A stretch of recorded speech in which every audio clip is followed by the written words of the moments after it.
Pakinggan mo, panawagan para sa'yo. Ang buhay ay ihanda na malapit nang magwawakas itong mundo.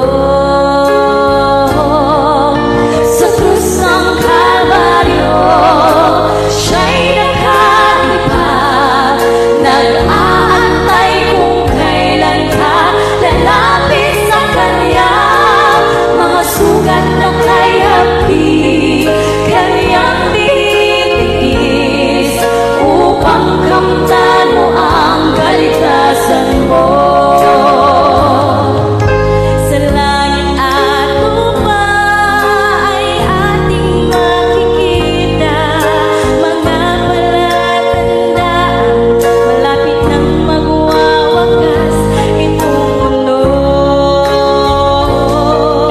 Sa krus ng Kalbaryo, siya'y nakalipad, nag-aantay kung kailan ka lalapit sa Kanya. Mga sugat na kay hapi, Kanyang tinitiis, upang kamtan mo ang kaligtasan mo. Magpasya ka ngayon habang may panahon, alinlang ay pawiin na, baka ang pintuan ay biglang magsara.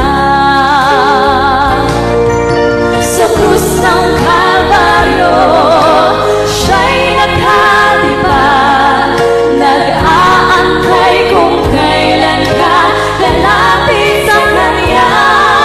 Mga sugat na kay hapi, Kanyang tinitiis, upang kamtan mo ang kaligtasan mo. Sa krus ng Kalbaryo, siya'y nakalipad, nag-aantay kung kailan ka lalapit sa Kanya. Mga sugat na kay hapi, Kanyang tinitiis, upang kamtan mo ang kaligtasan mo. Upang kamtan mo ang kaligtasan mo. Upang kamtan mo ang kaligtasan mo. Good afternoon po. So nagbabalik po muli ang ayon sa kasulatan Gabay sa Kabataan. So this afternoon, pagpapatuloy po namin yung aming pong part 2 na kung saan may title po ito na Uses of Music. So kung may mga ano po kayo, messages to young people na aklat, pwede nyo po kaming sundan. Kami po ay nasa chapter 98, which is ngayon pong hapon ay tatapusin na po namin ang Uses of Music. So para po next week ay magkaroon po tayo ng bagong pag-aaral. So ano lang po, paalala, kami po ay walang pinatatamaan. Ito po ay based lang po sa sulat po ni Ellen White. Kung ano pong mga questions ko po nandito, pwede nyo, challenge ko po kayo sa mga kabataan na sundan nyo po kami para makita nyo naman talaga ang specific na payo po ni Miss Ellen G. White, paano po natin gamitin ang ating music na ikaluluwalhati po ng ating Panginoon. Ayan, so this afternoon, Sister Sha, so punta muna tayo sa ating live. Babati muna tayo bago po ako mag-opening prayer. Buti may live ka, sige. Yes, syempre. Nakapost lang pala yung connect ko later. So anyway, so tingnan natin mga early birds natin. Ayan, Sister Ruth Tobias, good afternoon sa'yo. Kahapon nakita ko Sister Ruth. Ay ko, Sister Ruth, kumusta ka naman? Sabi niya, ito, okay naman. Nagugutom daw siya kahapon. Mami, wala man akong baon. Okay, so shout out din kay Miss Kierma. So kanina ay hindi ko po nakita yung message. So nawa ay magpatuloy po kayong sumubaybay. Si Early 7 Strike Land, ayan, sobrang active natin yan. Ano? At saka Sister Grace, lagi din nakasubaybay sa atin yan. So shout out din po kay Brother Gary Escoses. And then, dyan po sa Langkaan, meron po silang kind of, how could I say, parang pagpapaumpisa ng program po ng Adventure Pathfinder. Andiyan po si Pastor Ray Maglipas, kung saan ang ating head po ng Youth Ministry Department po sa ating Cavite Mission, at nawa magkaroon po kayo ng magandang programa para po sa ating mga kabataan. Shout out po sa taga Langkaan, si Brother Jess Gonzales, kasama ng kanyang mahal na asawa na Sister Rose. Shout out din dyan sa ating kamag-anak na mga De Los Reyes dyan po sa Langkaan. So magandang hapon po sa inyong lahat. Syempre po, shout out din po sa ating mga kabataan na nawa ay magpapatuloy. So Brother Don at Sister Sha, siguro magkaroon tayo ng appeal sa kabataan na panoorin naman nila yung segment na ito, kasi para po talaga ito sa kanila, Sister Sha. Ikaw, may babatiin ka ba, Sister Sha? Binabati ko si John Lloyd Matugas. Sasan ka na, Brother John Yes, Lloyd? John Na-miss ka na Lloyd. namin. Okay po. Ganun po kay Sister Weng Ramos. Ayan. Nanood naman to after paggising niya sa tulog patungan. So, of course, si Ate Ana. Ayan, na-miss ka namin na Ate Bot. Ganun din po naman, ayan, si Ate Michelle. Ayan, minsan nanood siya sina Ate Abadel. Ayan, so good afternoon sa inyo. Ganun ka, Sir Leia Aguilar. Ayan. So, sana magkita tayo muli. Ano po. At yun din po, syempre, makapatid po natin, Sir Joy Rintuya. Ganun po si Sir Sarah Joy Abid, si Ma'am Joy. At yun din po, ayan, sa mga kapatid natin na mga elderly. Ayan. Ay, good afternoon po sa inyo. At Mami Ruth, miss din kita, no? Ayan, sa magkikita-kita na rin naman tayo. Nakita ko siya kahapon sa I dropped by here yesterday before I went to Binakayan. And it was, I was happy naman to see her that she's getting better. And well naman pala yan. So, yun po, good afternoon po sa inyo lahat. Ate Daryl, ganun po dyan sa Saudi, sa inyo pong mga kasama. Okay, thank you. So, dagdag ko rin po, no? So, shoutout kay Ninang Villarosa. So, nawa ay makasama ka na uli sa aming pagsamba. Oo. Namimiss ka na namin, Ninang. Thank you sa iyong mga pakimkim. Pakimkim yan, sa iyong mga regalo. So, salamat sa iyong mabuting puso, Ninang. Kaya naman, ang pagpapala ng Diyos sa iyong long life ay nawa ipagkaloob sa iyo na mas mahaba-haba. At para naman makita mo pa ang apo mo kay Sister Sharon. Parang sa'yo ba to? 10 years of prayer or 20 years. Okay, so mga kababayan, mga taga-subaybay, tayo po muna ay manalangin bago po natin patuloy po sa ating programa. Let's pray. Our Heavenly Father, this afternoon we are so blessed because once again we are here to conduct our topic which can improve our voices to praise your name. As we continue our topic this afternoon, may your Holy Spirit be upon us, guide us as we finish our program. May our youth be inspired to use their talents to glorify your name. Please forgive us for our sins. We ask all these things in Jesus' name we pray. Amen. Ayan. So, part 2 na po ito. This is our last part. So, last time po, mag-review po tayo ng kahit konti. Sabi daw po sa question number 8 or sa topic 8, let all take time to cultivate the voice so that God's praise can be sung on clear, soft tones, not with harness and sheerness that offend. Ay, hindi pa pala. Ito pala ang topic natin. Teka, balikan ko yung 7 pala. How can we use our gift of music to God's glory? Sabi daw is, cultivate our voice, not loud, with clear intonation, correct pronunciation, and distinct utterances. Ayan, so mahalaga pala sa pag-awit yung naiintindihan tayo ng ating mga tagapakinig. Dapat hindi masyadong maingay at dapat maliwanag ang ating intonation. Di ba, Sister Sha, kapag ka nga sumasali sa mga contest sa TV, di ba, meron sila mga coach o yung mga T-D sound, dapat yan ay emphasize. Kung yan ba ay past form, kung yan ba ay present with S ba yan or T sound. And then dapat din maliwanag kasi yung message ng kanta, minsan po kasi yung mga tagapakinig bago sa kanila yung awit. So syempre ninanamnam nila yung kahulugan, kaya dapat ay yung palang kahulugan, yung palang sinasabi niya. And that's right. Kaya po tayo sa mga umaawit, kailangan po tayo mag-practice and we have to listen, katulad ng diniscuss natin nung nakaraan, yung mga nababagay sa atin at kaya naman natin bigkasin. And then if ever hindi natin siya mabigkas ng mas maayos, mayroon na po tayong Google ngayon. Pwede po tayo magkaroon ng check yung pronunciation.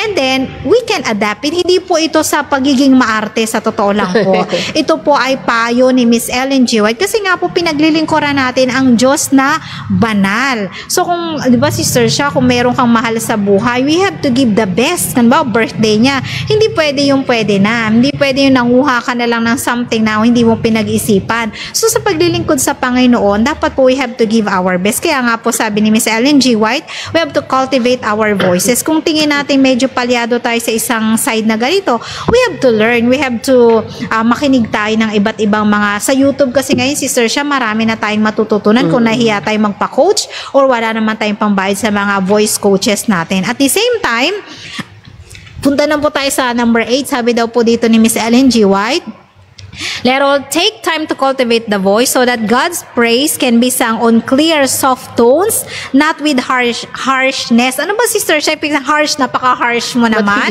May boses ba na harsh? At saka ito, gustong-gusto ko sabi daw is, shrillness that offend the ear. Ano ba ibig sabihin ng shrillness? Yan, Sister Sha. Okay, kasi alam po natin, no, when it comes to music, dagdag ko na rin po, no, kahapon kasi, so they had like a family program, then in the afternoon, the family rendered different songs. Tapos anak ni Pastor Chester po ay kumanta. Tatlong anak niya, age 6, 4, and 2. Lahat yung tatlong to kumanta.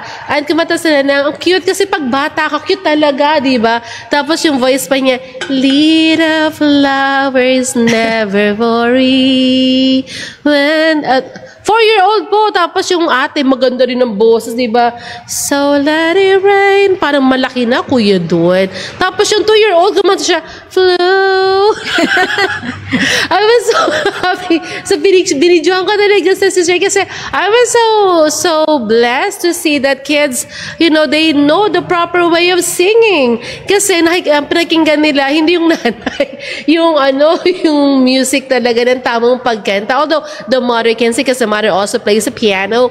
So, it was nice to see talaga na the kids are musically inclined. They love singing. They love music. So, tayo po, sabi nga ni Sir Ye kanina, bakit may mga voice tayo na it's about to cultivate? Kasi tama naman na, of course, we can sing. Pero sabi nga natin, we sing for the Lord not to entertain our congregation. It is not an entertaining place for us to entertain them with shrillness or the loudness of our voice, or sometimes yung sabi nga po natin no, na napaka yung tinig, yung parang babasag na talaga ng lahat ng salamin ng buong Dasma G. Pag nabasag to, alam na natin napakalakas, talagang matining no, na parang ang sa tenga. So kailangan talaga we sing with harmony as well. May mga kasi may mga boss masakit talaga. Minsan kasi may mga boys na mataas pero ma-soft pakinggan. May mga boss naman sobrang tataas sa parang noise na rin talaga siya. Kaya it should be, sabi nga ni Ellen G. White, kailangan we have to cultivate, di ba? So that we can praise God through our songs, di ba? Clear with softness. Ayan. Paano ba tayo mag-soft tones? Kasi minsan mas masarap makinig ng soft tones eh. Yung mga panaiintindihan mo yung sinasabi, syempre malinis yung pagkakapronounce, malinis yung pagkakabanggit, tapos may heart, di ba? May heart. Kaya pag nung nagpakanta ko kahapon, sabi ng mga matatanda, ang saya ng worship natin today, no? So, nadala po ako sa gilid, habang kumakain. Bakit? Kasi, ang ganda ni Ma'am Shara magpakanta, ang saya. Talagang sabi nga nung elder, Ma'am Shara, balik ka dito ulit. Kasi ang saya talaga. Kasi nung nagpapakanta ako, malungkot ako, can we smile? Can we sing with happy face? Ayan. So kasi ang kakantay mo, there is sunshine, pero ang lungkot nila, di ba? There is sunshine, di ba? There is gladness. Di ba? Paano yung gladness? Yung sabi ko, you have to sing joyfully. Tapos yun, so syempre, kapag ganon, kasama din yung pianist, kailangan masaya din siya magtugtog at kailangan tama yung beats. Ibig sabihin, kayo mga hymnal natin is a very good talaga kasi nakabasa siya sa tamang mga pagtugtog. Maliban kung choir, pag choir kasi, kahit matataas ang tono niyan, hindi masakit pakinggan, sister. Kasi may harmony, nag-harmonize sa lahat ng voices, di ba? Ayan, kaya kapag gusto mo ng mga contest, ayan, so palakasan tayo, di ba? Para tayo nagko-concert lamang. Meron, tapos yung kumanta ng song sa kanila, ang kinakanta yung parang Amazing Grace, how sweet, ipaut ulit. Yan, tapos sabi nung babae, Alam mo ba, pang-apat niya ng best kinantayan dito. Yan na lang kinakanta. Ito yung masterpiece niya. Sabi, tapos siya pa Hillsong pa siya. Sabi ko, you have to talk to her na lang. Tell the music department to tell her that what he can sing actually is more on yung hymnal or yung makanta natin. Ayan, marami naman tayong mga songs sa atin na kung saan she can follow. Kung 4 times mo na kinakanta yung Amazing Grace na yun na paulit na lang, Sister Ye. Diba? So, hindi na rin sila, instead na, kat maganda yung pagpapakanta niya, kat maayos yung pagpapakanta niya, pero, paulit-ulit, di ba? Tapos yun at yun na lang, hindi rin pala maganda, Sister Ye. Kahit maayos ang pagkanta mo, pero kung araw-araw, every time napapakanta ka, yun na nakakantahin mo, hindi rin pala natuwa yung mga members, yung nakikinig na parang, of course, we have to practice and we have also to learn new song na rin, di ba? Tapos yung yung realness, na parang, marami, tapos may maraming pakulot-kulot, maraming may pa-up and down. Minsan, nagpapa-impress na lang talaga tayo because this is what I can sing like this. Yung pa-impress, so hindi po yun dapat natin ginagawa sa musika. So kailangan talaga pag umaawit tayo, maayos, tapos kailangan bago natin kantahin Surya, we have to be very careful baka kasi contemporary na siya. No, kahit maganda yung lyrics pero contemporary yung dating, so we should not sing that in the church. Halimbawa, nagpapakanta mga bata, kailangan pag ang mga bata naglilid ng pagpapakanta kasi yung voice kasi ng bata, weak pa yan So, bibira kayo may ng mga churches na yung mga bata naglilid sa pagpapakanta, yung mga under 18 years old. Kasi yung voice po nila, hindi pa yan, hindi pa buo, hindi pa yan malakas. So, kapag may mga bata tayong pinapakanta, maliban sa mga children's abat, yan, okay yan. Pero dapat may kasama silang adult, para masanay din sila naman sa pagpapakanta in a proper way. So, marami pa tayong, kaya po may mga coach tayo, yung mga voice coach, ayan. So, bakit po? Kasi kailangan tama. Minsan din kasi sa mga coaching, ayan, ay ginagawa rin nilang business, di ba? Yung pagtuturo ng kanta. Sabi ko dun, kasi dun sa church nila sa Binakayan, meron din mas silang pianist. Yung sabi ko, tapos sabi niya, may nagpapakanta. Hindi naman siya ganun kagaling, pero very dedicated naman si sister. Tapos sabi niya, sige, magpapakanta siya. Nung naglilid na siya dun sa parang choir ata, sabi nung kasama ko, buti nga nanumbalik na yan si sister kasi imagine mo kung hindi siya bumalik sa church, di wala ring halos mag-guide talaga. Although hindi naman talaga, so hindi pa ba kayo kumuha naman magtuturo, mga ganyan, yung nagpapabayad like pianist or nagtuturo ng yung mga director, ganyan. So sabi niya, ayaw daw po nilang ganun kasi nga sabi niya, iba yung dedication kapag mismong galing sa church yung gumagawa o nagpa-participate sa ganung mga programa. So kailangan pa talaga we enhance our church members to cooperate and also to learn para talagang mas ma-deliver po nila yung mga yung music ng maayos sa ating iglesia. So kailangan naman minsan kasi parang yun nga sabi nga nakaraang Sunday, may mga boss kasi na pang solo yan. Talagang they're good at singing solo. Para pagdating naman minsan sa grupo, mahirapan kasi hindi nagja-jive yung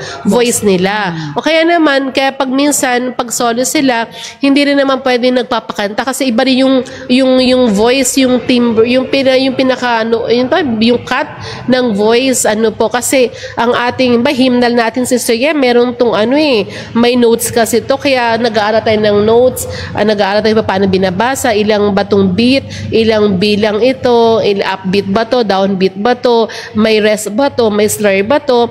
Bakit kasi we have to sing. Kaya ang ating pianist kailangan alam niya yung 1 or half count, 1/8 ba ito, 1/4 ba or 1 or whole note or quarter note. So, pinag-aaralan siya lahat, pati yung tono niya, so hindi lang siya gusto mo siyang katay ng ganito. Parang doon sa Hilid at Me, kung kayo po may mga hymnal, magbalik ako to sister kasi merong nakokorek ko rin sarili ko dito Kasi imagine I've been singing this one, but I listened to a song na parang mali pala yung pagpo-pause ko, wala palang pause, di ba? Ganun dito sa, meron dito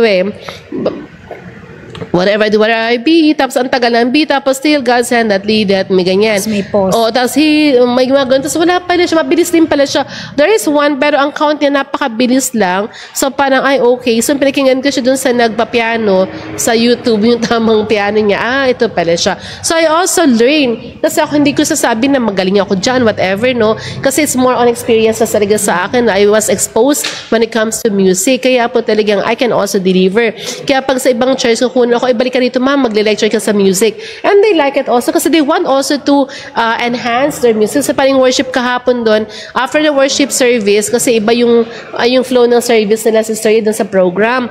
Then after a while, I talked to the music ministry leader and ganun din po sa piano. Sabi ko, why don't you try following the NPUC flow of program during Divine para mas maayos yung ginagawa natin. So, I told them this how it should be done. Ito yung mga ginagawa namin sa church. And sabi na, sige ma'am. And they're so open about changes. Sabi niya, they would bring it up to the board kasi may board din sila kahapon. And they would gladly to adopt pag mas maayos. Yun ang gagawin tali naman nila. So, we learn it. Hindi lang siya basta-basta na ginugusto natin or kasi wala na tayong options, wala tayong magawa o gano'n. So, we have to enhance talaga. We should not stop learning. Sa kasi sister, malaga yung learning, no? Malaga yung patuloy na tayo nag-aaral and we should not stop with it. So, Sister Siya, may question nga ako sa'yo, no? So, bakit nga ba may mga churches na hindi tayo pare-pareho ng pattern, ng awit, and then paraan? So, alam naman natin na may standard tayo na kung saan, kung nagbabago ang nasa taas, dapat yung mga nasa local churches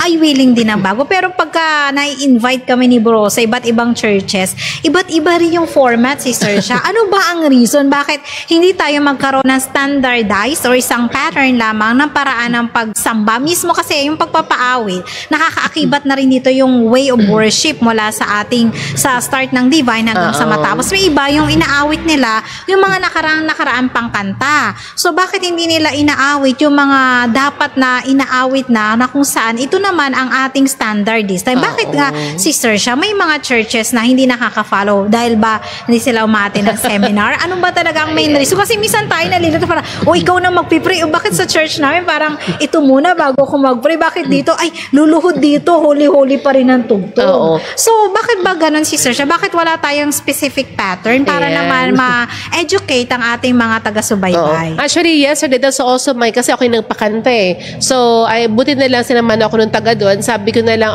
let me know what is the flow of your program. Ngayon, holy-holy, hanggang nag-holy-holy. So, parang una, nagpakanta muna sila. Nagpakanta kami. Then, sabi ko, okay, magpakanta. Then, pagtapos ng elder, yung sa announcement niya. Then, after a while, nagkaroon ng holy-holy. Tapos, ang holy-holy nila, lahat nakaupo. Yung una, di ba, dalawa yun. So, una, nakaupo sila lahat. Tapos, pumasok na yung mga audience sa pangalawa. Tumayo sila. Then, nung lumuhod yung nasa participants, saka lang sila lumuhod. Sabi ko, then, medyo talaga parang I guess I have to know. So, I just want to answer. Sabi niya, bakit kasi iba tayo? Sabi ko kasi, hindi kasi po kayo ma-attend ng seminar. Ang problem po talaga natin when it comes to our district, when it comes to our mission, like Cavite Mission, no? Although, parang nita ng Cavite Mission, pero ang lawak natin. May mga churches po talaga tayo sa mga local churches sa medyo malayo. Like example, Patansa, mga pateros, ganyan. Malalayo na yan. And mabira po talaga silang naka-attend. Una-una daw, ang reason nila malayo, then mahirap yung accessibility ng kanilang sakyan or fund. Yung budget, kasi usually yung ating mga seminar talaga, Sister minsan overnight yan, may mga bayad naman talaga. So kasi nga, syempre, we are getting also the venue, may mga pagkain. So nagiging reason po talaga nila, una-una yung church ayaw mag-support. Yun. Minsan naman hindi nakaabot yung kanilang yung mga representative kasi wala rin namang announcement. Example, the pastor failed to send the invitation. Tapos bating invitation, wala namang fund. And then hindi lang sa walang fund, wala rin gustong sumama. So yung sa mga kabataan ay na sumama kasi nga boring. They find it boring talaga, no. So kagaya nung sa atin, ang tagal na po kasi actually Sister ang ating pumaawit na yan every 5 years nagbabago nagbabago or bumabalik. So kung sino po yan nakaupo dyan, after 5 years, sila po ang magde-decide what will be the theme o kaya yung awit natin ngayon, ano yung flow ng kanta. And most of them po naman talaga ay pinag-aaralan yan bago nila i-implement at ina-arrange po nila. And kaya meron po tayong mga musician dyan sa music department na ina-arrange rin kanta natin. Kagaya nung kanta Just Will Come Again, yan, ina-arrange. Maganda po lahat po talaga actually nung ating adoration, praise and adoration sa church, sa divine. Ay talagang napakaganda naman. Lahat hanggang prayer yan, talagang basta po lahat ng kanta natin, they're very talagang naka-bless pag pinakinggan natin. So yung nagiging problem po talaga usually is to send the proper message to the churches as well, yung to bring naman and to send their representatives, and at the same time financial din. Or pangatlo, wala na talagang gustong pang-apat, wala na talagang gustong umaten. So nangyayari din naman, lalo kapag mga matatanda na, hindi po sa matatanda, I mean yung medyo mga pa-senior na yung mga nagpapakanta sa church, ayaw nila ng pagbabago. Minsan po talaga, they are the people na ayaw nila ng change. Mahihirapan kasi sila, halimbawa, bibilis ang kantang yan nasanay sila sa malulungkot na parang, Panginoon, hakayin mo ang pakong naghihirap, tulungan mo nga po ako. Ngayon, pag kumanta ko tayo na medyo mabilis, ayaw nila, nahihirapan silang sumunod. Kasi walang kabataang gusto magpakanta or gusto umatan sa mga seminar. Kaya po nakalungkot. Tapos yung district po, kaya yung district 1 natin, naging struggle ko rin talaga to when I was the music leader, no? Kasi I had to make sure na dapat per church sa pupuntahan namin. Dapat talaga na napupuntahan ang bawat iglesia. So, yun po talagang target namin ng music ngayon, kasi ako po, even though hindi ako wala ako sa position for music sa church, pero ako po kasi ay nasa CM ng music namin. Ganito po sa women. So kami po ni Mami Ruth sa women's, kami po ay tawag dito, adopted. So kami po yung mga advisor, automatic advisor kami ng women's. So, tapos ako po naman sa music naman, ay kasama po ako sa mga sa mga grupo ng po ni Ma'am Wilma. So we help the churches, Sister Ye. Ang problema lang, the church sometimes doesn't want to cooperate. So yun nagiging problema talaga namin. That's a struggle of, hindi lang po yan na isang church, Sister Ye, di ba mapapansin mo Yes. Di ba kat under yan na NPUC. All over the Philippines. Oo, ang dami. Tapos kahit sa Saudi, sa Good Jasper, ba't yung kinakanta nyo, Jesus Will Come, iba pa rin yung dati pa rin. Sabi niya, iba na ba? Oo. Sabi niya, kasi hindi pa namin alam. Although, pag nasanay ka, ayaw nila magbago, no? So parang, then after ilang taon na lang, siguro 2 years na lang, magbabago na po ulit yan, oo. So wag po kayo, basta pag may mga bago po, ito po ay hindi sa ikasasama ng isang iglesia, but it's about the word of uniformity. Yes. Ang problema sa atin kasi, ayaw natin ng standard, no? Ayaw ng uniform. Kasi mas maganda yung uniform Kasi struggle namin, pupunta sa church, iba yung format. Punta sa ibang church, bakit iba rin yung format? Punta sa Iba rin church, ang kanta. iba rin ang kanta. Ano ba naman? Di ba kayo nagbago? Yes. Parang 2021 na, 2024 na po, hindi man na tayo nagbago. So we encourage po talaga that they have to attend and they have to learn the new steps and new format of our song service. Yes, thank you, Sister Sha. So may nag-comment dito, no, si Sister Joy Tobias, kailangan din daw po meron tayong, sabi, check the mga, sa Sister Ruth is facial expression. Ayan. So alam niyo po ba yung mga nagpapaawit? Alam na Sige, pilit na kakanta pilit tayo na yan. It means, pag po kayo ay na-assign na magpaawit, tanggapin niyo po ito na may pagpapasalamat sa Panginoon. So you have to smile. Kasi minsan nakikita po ng audience na nakangiti yung mga labi, ang yung mga mata po ay hindi nakangiti. Hindi po nakakapagsinungaling yung mga mata. Right. At the same time, hindi kayo makatingin sa audience. Lagi kayo nakatingin sa songbook. Maaring yung mga lines, hindi nyo napag-practicean at hindi nyo ma-memorize. Baka ma-lost in line kayo. So bakit nga ba na-discuss din ni Sister Sha yung sobrang harsh ng boses at pagiging surrealness? Kasi po, kapag po nakikita na ninyo, nagpa-practice kayo ng kata, sobrang taas nito. Pagka ba kinanta ko to, pupiyok ba ako o maaabot ko? Ang problema, pag naabot ko, baka naman ako lang ay papurihan yung aking talent at hindi mapapurihan ang Panginoon. So dapat nag-iisip din kayo na ito bang aawitin ko ay para ba sa ikapupuri ng Panginoon o para lang sa pakita ko na sobrang taas ng boses ko. Mag-isip kayo, kung tingin nyo po ay kayo yung mapupurihan, wag yun na lang pong kantahin, mas mabuti pa. Kung sa tingin niyo itong kakantahin ninyo ay hindi naman masyado magsashine na mataas yung boses, pero mapapupurihan naman pong Panginoon, so go for it. Ang Panginoon po ay nagbibigay yan ng wisdom sa inyo, basta po yung iyong humble heart ay mananalangin naman po sa Kanya. Kaya may iba't ibang paraan po ng paglilingkod at hindi nyo po yan maitatago sa audience at sa ating Panginoon. Ayan Alam po. na alam po yan ng mga nanonood, yung expression, yung mga mata. Kaya nga like ko sinasabi si Sir, siya yung nagpapaawit, dapat talaga gusto niya yung ginagawa niya, hindi parang napilitan lang. Kasi may mga nagpapaawit na parang napili, ito kantahin mo to ha, hindi nyo naman alam kantahin. So in the long run, habang nagpapaawit na, hindi nyo na ma-hit yung tone, or minsan nagkakaroon kayo ng wrong pronunciation, o kaya hindi kayo nagsasabay sa pianist kasi hindi nyo napaghandaan. Kasi minsan sister siya, di ba? Hindi naman sa pag may guest speaker. Ay, ito i-closing song mo ha. Okay, nag-iisip ka, Oo, ano kaya nagre-request pwede i-closing song ko na magmamatch dun sa message ng speaker?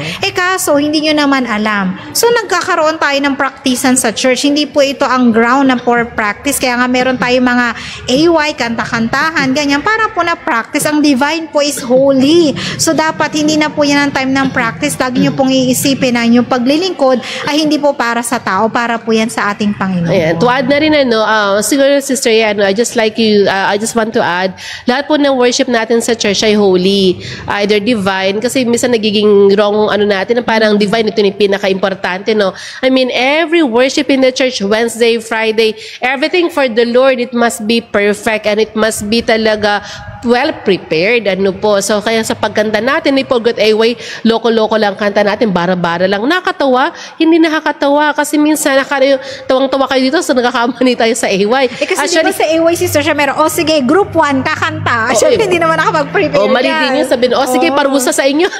Ganyan. Lahat ng nakabulaklak. Ginagawang paraan na parusahan, sige, kumatahin ito kasi parusa namin to. Which is wrong kasi always remember that every song that we sing is for the Lord. And it's a form of prayer. Kaya po naawit, sabi nga, sir, kailangan talaga may facial expression. Kasi totoo yan.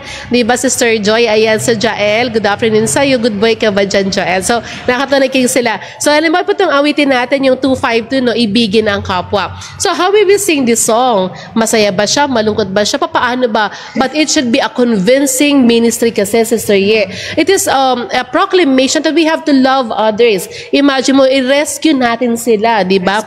Awitin natin sila. 4/4 po ito, di ba? Pag ginawit natin to, dahil mabilis naman siya, may one note tayo, may half, ganyan. So, ibigin ang kapwa, ikaw ang gawa, buhay ni Jesus ay balita, igawad ang awat, pananalita, na siya lamang ang magpapala, akayin sa lingap, ang nalilinsad sa Diyos na mayabag ng maligtas. So, dapat nararamdaman din nila na, paano ba ibigin ang kapwa, sir? Kantayin natin na malungkot. Ibigin ang kapwa, ikaw. Diba? Malungkot. So, may mga kapwa na parang ako, ibigin talaga yan. Diba? Kaya sabi nga na Panginoon, ang atin mo. Pero sister siya, ako naman. Yung kwento po kasi sir, yung sinunog yung church. Kasi actually, naawa marami na naman kanila. talagang matatanda, gustong-gustong inaawit yan. Kasi parang kapag inaawit nila, lumalakas ang kanilang pananampalataya. Kaya naman, doon sa mga nagpapaawit, medyo lagdagan lang natin ng kasiglahan para hindi naman din sunugin yung church natin. Kasi may mga matatanda talaga, hindi natin maiwasan na may mga favorite naman talagang paalon-alon silang. Pag matatanda talaga, pag sila'y makasama ko, ganun akong kumanta, may paano din, medyo may paano, pang matanda talaga, yung parang passion lang ba? Passion, ganyan. Pag mga passion, pwede yan ganyan, di ba? Ito po, I shall see the King, masaya to sister, di ba? I shall see the King, where the angels sing, I shall see the King someday. in the better land, on the golden strand, and with him shall ever stay.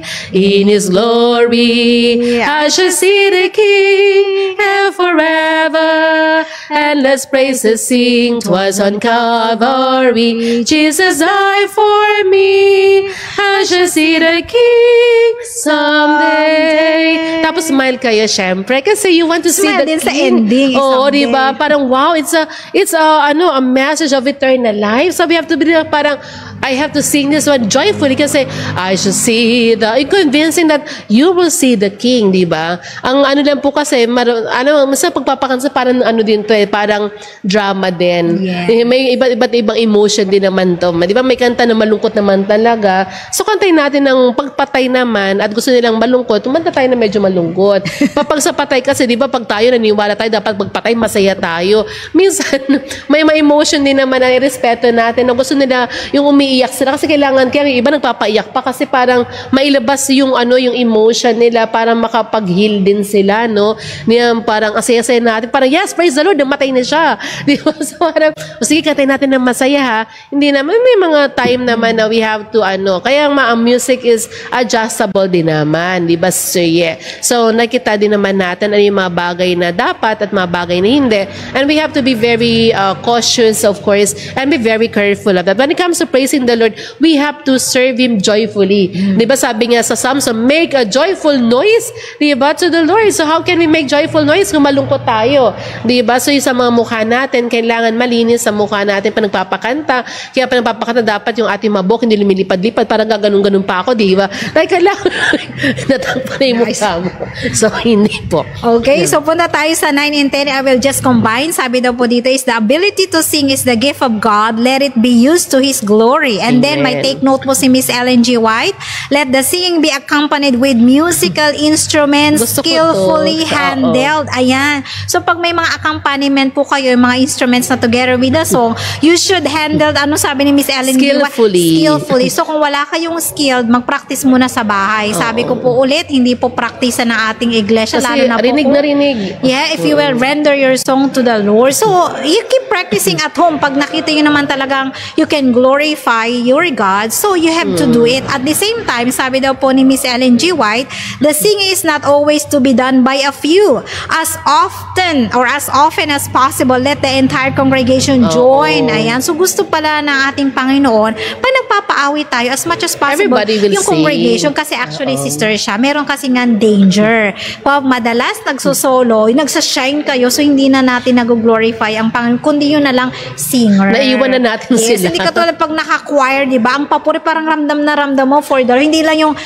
lang yung isa, kasi nga as a group. So, lumalabas dito na mas mainam as much as possible na dapat as a group tayo kumakanta. At the same time, with instruments by the group naman, syempre group Skillfully din yan. din, Dapat, we have to handle it skillfully. Hindi yung basta na lang tayo Kaya makatugtog. minsan, sinasabi ko talaga sa mga pianists or violinists na if you don't know the song, better don't play. Kasi naririnig talaga. Example, you're guessing. Actually, it hears talaga, naririnig siya, no? Hindi lang siya dahil pero pag sa akin, pag hindi mo alam, I'd rather not to sing it. Diba? If you don't feel comfortable with the song because you haven't, practiced it, huwag niyo pong i-practice habang kayo nagtutugtog sa church kasi naririnig din siya, sabi nga, skillfully. So, pag skillfully, it should be practiced, it should be mastered. Ano po, dapat alam natin talaga yan. Hindi parang nabigla lang, ay, alam ko, sasabayan ko siya. Kaya si Kyle, pag hindi na talaga alam first time na narinig yung kanta, hindi talaga sasabayan. O kaya mahirap sabayan yung kumakanta. Ayun yung tugtugan. Kasi sabi niya, at mama, mas mahirapan siya.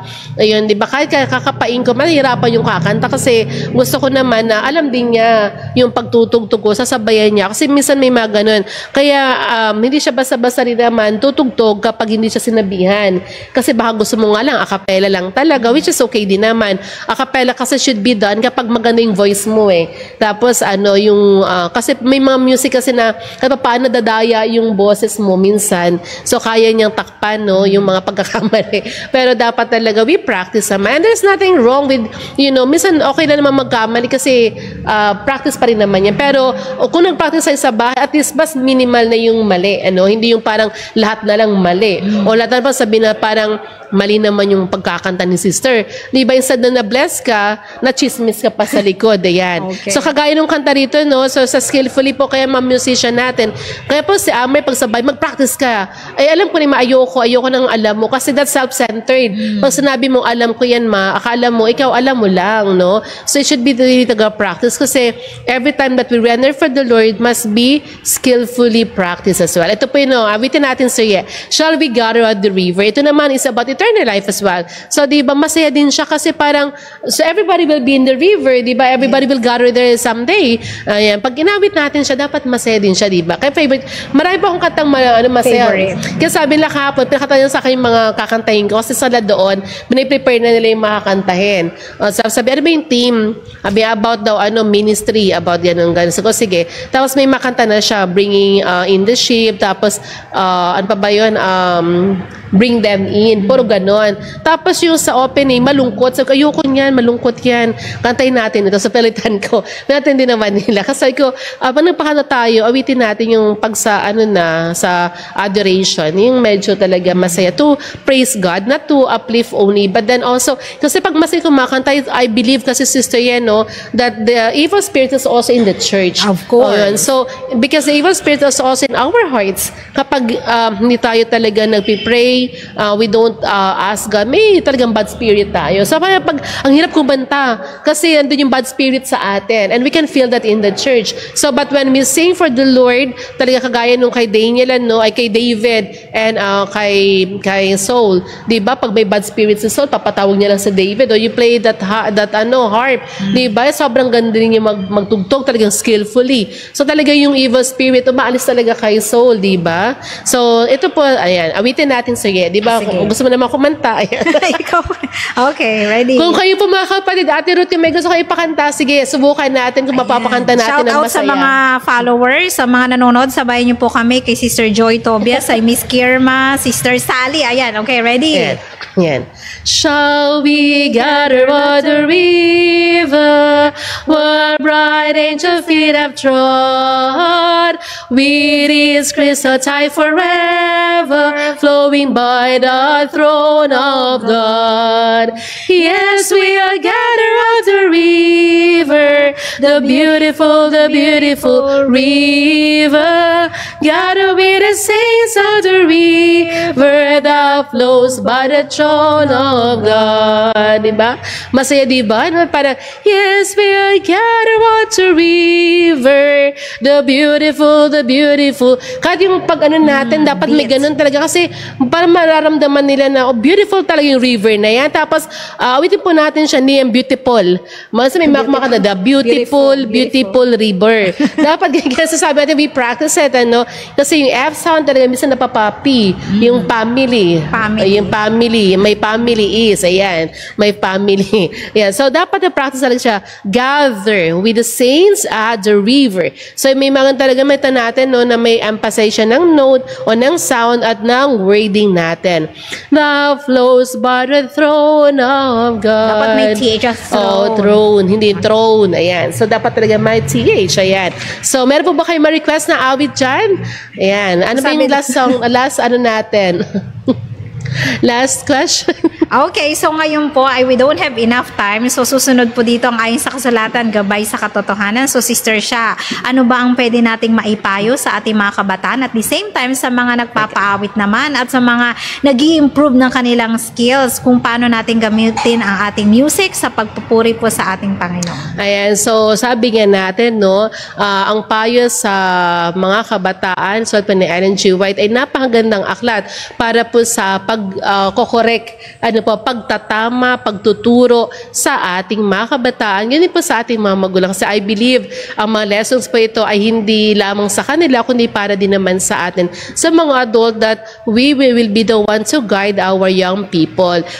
So that we can also share exactly what will be these messages to our youngsters. Ganun po sabi nga natin, always remember that we sing to glorify our God. We sing not to boost ourselves, to entertain someone else, but it is to give glory to His name. The highest glory that our lips should be given will be from the Lord. Sabi nga po Psalm 71:23, it says in here, my lips will shout for joy when I sing praise to you, I whom you have delivered. So we have to use our lips to shout for joy. Ano po? Huwag po kayo kakanta ng shout for joy. Di ba yung mga ganyan? Ano pa po? Nakalagay po sa Ephesians 5:19, speaking to one another with psalms. So we can talk to each other with psalms, hymns, and songs from the Spirit. Sing and make music from your heart to the Lord. So sabi po, no, sing and make music from your heart to the Lord. So